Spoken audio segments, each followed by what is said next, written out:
Hi guys, my name is Ryan Seister with Veteran Drone Services and BestwayAg. Here we got the DJI Agras T40. So this drone's been out for about 17-ish months now. We've got a full season under our belt with it. We kind of know what to expect from it, kind of what it's going to do. We've got a radar, omnidirectional radar here at the front. We've got our front binocular vision down here. We've got our gimbaled camera, our two headlights, our electronic speed controls out here with our brushless motors and the multi-array radar with a smaller radar in the back. This is the drone we've been using primarily for the last 17 months. This has been the cutting edge technology and everything we have used and gotten used to from DJI since about November of 22. Well, now we're releasing the DJI Agras T50.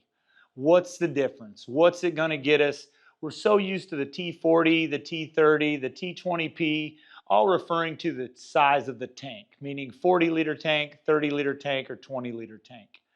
The new DJI Agras T50 has many new changes for it and has a lot of improved technology that I think is going to help us out in the field. First and foremost, the much larger, robust omnidirectional radar mounted right here on the top. You can just see and feel how much beefier this is than the one on the T40. We also have dual binocular vision. So we have upward binocular vision at the top here that's dialed in with this radar that gives us one radar array. And then we've got our downward binocular vision here that attaches and works with the radar mounted in the back, similar to where it was in a T30 where we had much better terrain follow. That should allow us, with the binocular vision tilted up and down and the dual radar array, that should allow us to have much better terrain follow, as well as being more responsive to rolling hills and terrain, seeing objects at full flight speed. You can also tell here that the antennas that communicate between the controller and the drone have been moved in. On the T40, they were placed out here. They've now been relocated to inside underneath the body of the drone to try to protect them a little more. You can also tell that we've got much larger electronic speed controls, or ESCs as we call them. So that should help dissipate some heat, and it should improve their function and longevity during our heavy spraying months of July and August. When we're really combating the heat, that should really help with the heat dissipation and air movement across those. We do have a very easy to open and easy to access, which from a technician standpoint is very nice to be able to open this up, and we have access to all of our wires and all of our connections in here. Before, we had to unscrew the top and bottom and completely take them apart, and they were kind of fickle to put back together. With this new setup, we now have essentially a front glove box, and the rear works the same way as like a rear glove box. In order to access our light connectors, all of our ESC composite cable connections, all of our antenna and RTK antenna signal wires are all in here. Everything's nice and neat and tucked in there, and it's really easy from a technician standpoint to access those, and then really easy to close this back up and keep everything secured. Really like the way that's laid out.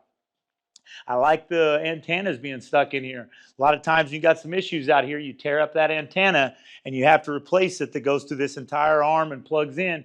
It's a difficult or painful or time-consuming endeavor. Now we've got them tucked up in here nice and neat. Look forward to that. We also, in the way the release mechanism, so we've got us a little safety latch on the arm. We can depress that latch and allows this to open up, and then when we close and lock it, that safety latch catches to help hold those arms secure and in place. As these wear and time goes on and you opening and closing these, they tend to want to loosen up on you, so you need to make sure they stay tight. No difference with the new T50s. However, we do have the added security of a latch up here to help keep it closed if it's not between its 90 and 110 Newton closing strength that is required by the manufacturer. does only have a 40-liter tank on it. So the D50 comes with a 40-liter tank, not a 50-liter tank. So I know that's been a lot of conversations that people having. What size tank is it going to have? It does still have a 40-liter tank. Now we're going to turn this thing around and look at what's on the back of it.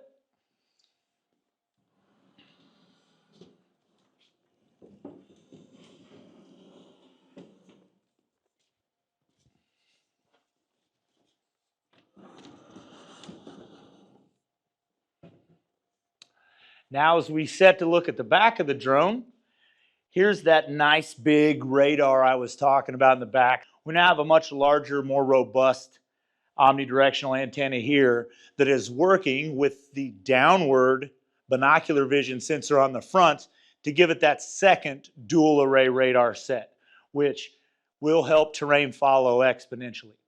We have the same glove compartment style box in the back where we can open this up and we got access to all of our wires here. We also have 2 more antennas to communicate between the drone and the remote control. So since we moved those antennas from outside of the front wings and we brought them in and tucked them up underneath here, now when the drone is flying away from us, they could be blocked. So DJI has put 2 antennas in the rear compartment here. So even as it's flying away, you should have no obstructions between your remote control and the drone. So I think that should give us a little more range, and it should also help with our connectivity as far as going over those hills and being a little farther away from us. Same latches on the back here. Good access to our control panel in here. Everything's labeled so we can see what's going on. Real nice feature. Same motors as the T40. These are actually the same props as the T40. These are just painted white.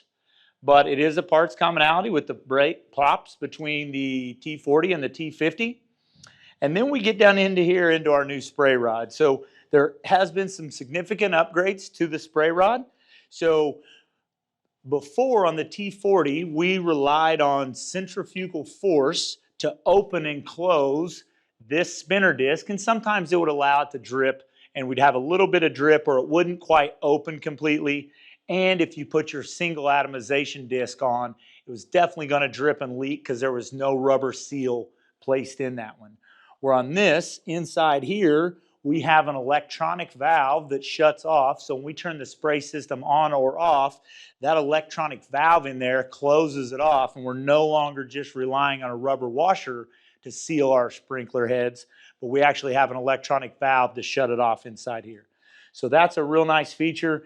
Seems a little more protected. We got much larger hose coming down from there, so that should afford us a lot better flow. Speaking of flow, we have new improved impellers on the back here. So these impellers will allow us and allow the pumps to produce 4.23 gallons per minute on the standard flow configuration that we have here.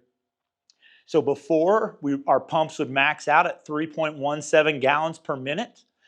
And that was really our limiting factor of how fast we could go, so we didn't outrun our pumps.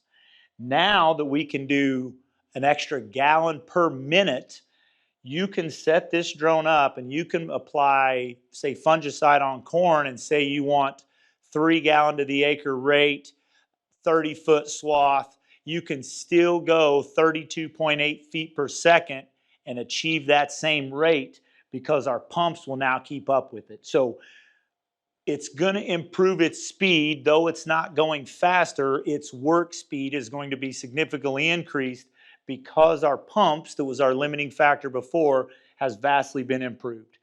Still got the same drain plug down here, still the same T connections we're used to here. The difference is here on these, so these are a little more ergonomically shaped. So as that pump is spinning and forcing water up, before it spun and forced water straight up, so it was a restriction point. Now the filler neck is more of an angled. On this side it angles away, and on this side it angles in based on the way the pumps are going to spin, and that allows us to move water more efficiently or chemical more efficiently, and allows those pumps to spin up at a higher RPM because there's less restriction, And we're able to get, like I said, 4.23 gallon per minute in this nozzle configuration. There's also the cables no longer go through the arm. They're no longer in a pinch point. So DJI has listened to its customers, and we now, as you can see here, we have a compartment. We take these two screws off, and all of these cables in the ESC composite cable, all the connectors can all fit through here. They all fit through here. So you can change your ESC cable or any of this stuff without having to remove the arm. It all feeds through pretty nice and easy. It also vastly reduces the risk of pinching these cables when you open and close your arm. So that's going to be a big help, not only from a end user standpoint, but also from a technician standpoint. They're going to be a little bit easier to work on in that manner. Again, we still have our dual RTK antennas on the back. We got the same sort of battery connection on the top here where the battery mounts. Same battery latch. Still running the DB1560 battery. So the DB1560s that you've been running on your T40 and your T20P are also going to work in the T50.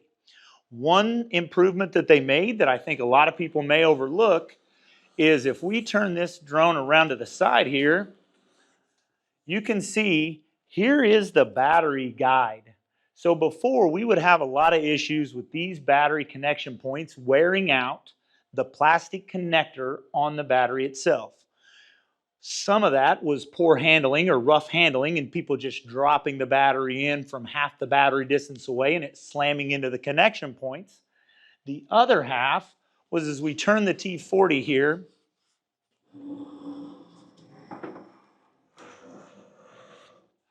you can see the battery guide's end right here. So it's just a 4-inch battery guide that would allow the battery sometimes to be canted just a little bit as you slid it in and contacting one side before the other and not keeping it straight. That was adding to the wear and tear on the batteries. So for the T50, we have increased this to about an 8-inch piece to keep the battery straight longer so that it comes square into the connection points and helps there. That's another big issue that we've had from the end user standpoint of their battery terminals wearing and then the pins at the connection point bending in and starting to have some issues with that. I think that's going to help clean some of that up other than just changing all the connection points and making it a more beefy and robust connection point. I think with the connection point we have and they're going to continue to use, I think this is about the best option we had other than changing the material that the connector on the battery is made of. But I think that's going to help save a lot of batteries in the future as operators begin to use their DB1560s on the new DJI T50. Pumps all mount the same. Everything on the tank mounts the same. The way our hoses come in here all still mounts the same as the T40. The frame itself appears to be the same frame as the T40. It looks like there's been some changes to the way the landing gear connects to the frame. This looks to be an improved piece here. Hopefully it'll allow it to lock it in a little harder, and if this does break away, it'll break away from the frame a little easier and not break the tabs that are inside there. So it does look like that's improved. We do have an improvement to the tanks. So we were having some issues with some tanks rubbing.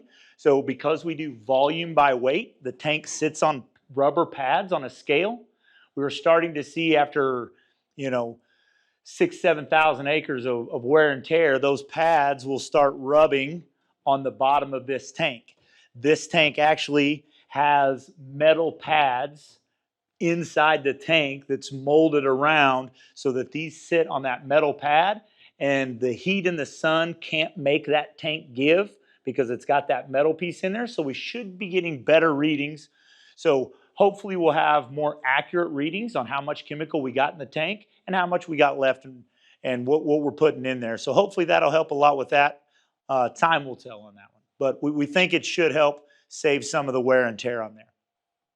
We do have a 4-nozzle configuration. So we can, since the antennas are no longer out here and they're in here, we can put a 4-nozzle configuration on the T50. When we go into that 4-nozzle configuration, we can show you guys how that works, how we put that together, and how easy it really is to install. It's not difficult, but there is a few things that you need to know prior to trying to do that. So that is the improvements that we have seen initially off of the DJI Agras T50. At first look, it looks like it's going to be a much improved product. It looks like we're going to have a lot of the issues we were complaining about or discussing with DJI revolved around its terrain follow. The T30 did really good with terrain follow, but it didn't go over 23 feet per second. The problem really came in the T40 when we started trying to increase our speed. And when you increase your speed, the angle pitch of the drone changes, and now the radar that's in the back was having a difficult time. We really felt like it was undersized and inadequate for what we were trying to do. Now that we have an improved radar and we have the dual binocular vision sensors on here, when this drone is at 32.8 feet per second and the nose of it is tilted down lower and the aft end of the aircraft is raised, we're still going to have binocular vision facing directly down and what should be essentially straight forward. So we'll still have the dual binocular vision that is going to improve greatly, I feel, our ability to conduct terrain follow. And we really are looking to try to get it to stay within 1 foot of the elevation that we set at. So if we set it at 11, we don't want it more than 1 foot higher or lower than that, because that's adjusting our swath width. If we get too low, then our swath is narrow. If we get too wide, you guys understand the problems. So what we're really looking to do for this is we're really hoping that this will keep our terrain follow really close to the same level all the way across the field. Stick around for the videos of the new and improved spreader system. So we got some changes on that we're real excited to see how it does. Also stick around and watch us put the 4-nozzle configuration. Yes, I said 4-nozzle configuration on the T50, which allows us to move our pumps up to 6.34 gallons per minute. Now we're moving some volume. Now we're starting to get into our low volume orbit. And then stick around when we take this thing out to the field and let's see what it can do.